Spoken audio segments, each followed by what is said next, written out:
Selamat pagi, selamat bertemu lagi dalam Renungan Harian GKJ Perantoro, Selasa Legi 10 Desember 2024 oleh Yahya Murdianto dari Pepantan Kismantoro. Bacaan pada hari ini saya ambil dari kitab Lukas 14 ayat 25 sampai 30. Demikian firman Tuhan. Segala sesuatu harus dilepaskan untuk mengikut Yesus. Pada suatu kali banyak orang berduyun-duyun mengikuti Yesus dalam perjalanannya. Sambil berpaling ia berkata pada mereka, "Jikalau seorang datang padaku dan ia tidak membenci bapaknya, ibunya, istrinya, anak-anaknya, saudara-saudaranya laki-laki atau perempuan, bahkan nyawanya sendiri, ia tidak dapat menjadi muridku.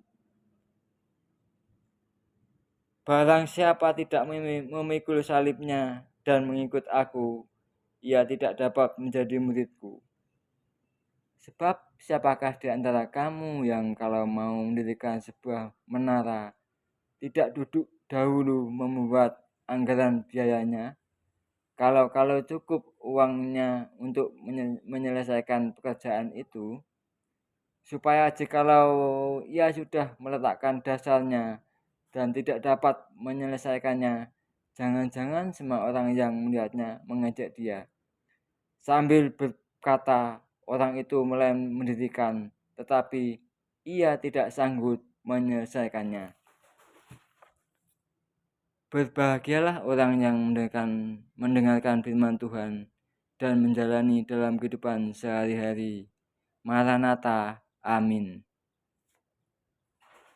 Dari perikop bacaan di atas, saya ambil ayat nats dari Lukas 14, ayat yang ke-27. Demikian bunyinya. Barang siapa tidak memikul salibnya dan mengikut aku, ia tidak dapat menjadi muridku. Dan akan saya beri judul, beban memikul salib adalah menjadi sumber kesukacitaan kita. Saudara-saudara yang terkasih dalam nama Tuhan Yesus, masuk pada bulan Desember, tentunya kita sebagai umat Nasrani sangat-sangat kita nantikan, kita tunggu-tunggu.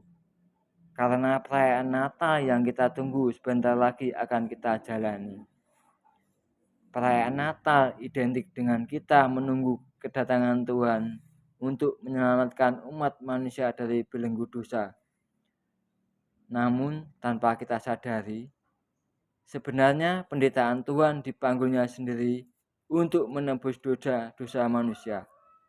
Apakah kita selalu sadar dan berpikir bahwa Tuhan sendiri rela mengorbankan nyawanya demi kita umat pilihannya? Ketika Tuhan sendiri mampu memanggul beban berat itu untuk menebus dosa kita, apakah kita justru bertopang dagu, tidak ikut memanggul salibnya? Sebagai murid-murid dari Tuhan, kita harus ikut juga memanggul salibnya. Memikul salib adalah tanggung jawab kita sebagai murid dan umat yang dikasihinya.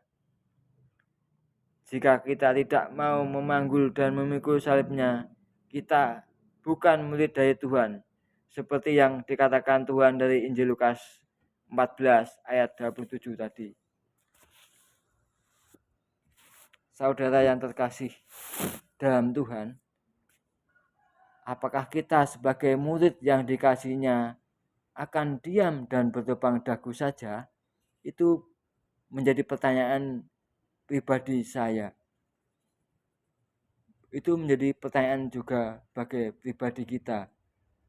Tentunya tidak. Kita harus bertanggung jawab di hadapan Tuhan. Karena Tuhan rela mengorbankan nyawanya demi kita umat pilihannya. Kita juga harus memikul salib walaupun terasa berat, menjadi beban berat. Itu wujud kasih tulus kita kepada Tuhan sebagai juru selamat kita di dunia. Amin. Kita berdoa. Terima kasih Tuhan, Tuhan telah mengetuk pintu hati anak-Mu sebagai murid yang Kau kasih. Engkau rela mengorbankan nyawa-Mu demi keselamatan umat pilihan-Mu. Di hari Natal yang sebentar lagi akan kami rayakan dan kami jalani, kami tak lupa untuk selalu mengasihi-Mu dengan bentuk kerendahan hati. Mampukan kami untuk memikul salib-Mu dengan tulus ikhlas sebagai bentuk tanggung jawab kami sebagai murid yang Engkau kasih. Terima kasih Tuhan, kami bersyukur senantiasa sampai saat ini, hari ini, masih Engkau beri napas kehidupan, keselamatan yang kami jalani hari demi hari. Itu semua berkat campur tangan dari Tuhan saja. Dalam nama Tuhan Yesus, anak-Mu berdoa dan berucap syukur. Haleluya. Amin.